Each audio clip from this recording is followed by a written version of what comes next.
NCP যখন আপনাদের এই যমুনার দিকে যায় প্রধান উপদেষ্টার বাসার দিকে, তখন তাদের সাদরে বরণ করেন। কবে এই ৩-৪ দিন আগেই দেখলাম আওয়ামী লীগকে নিষিদ্ধের দাবিতে তারা গেলেন, তাদেরকে সাদরে বরণ করলেন।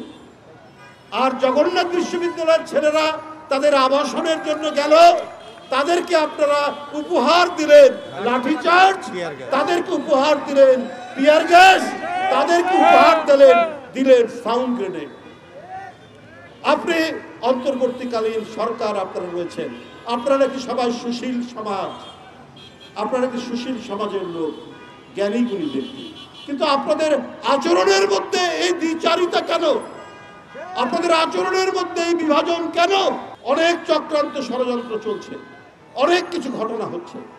আপনারা কি সেই দিকে না তাকিয়েই এইখানে আপনাদের মতো করে দেশ চালাবেন? কিন্তু ওই যে ফ্যাসিবাদের পতন হয়ে পালিয়ে গেছে, তাদেরকে মদদ দেওয়ার অনেক শক্তি রয়েছে যারা দিচ্ছে। সুতরাং ডানে বামে সব দিকে তাকিয়ে যথাযথভাবে দেশ শাসন করুন, না হলে কেউ রক্ষা পাবেন না। কোনো বিশেষ রাজনৈতিক দল বা কোনো আদর্শকে প্রতিষ্ঠিত করতে গেলে আপনারা কিন্তু জনগণ ধরে ফেলবে।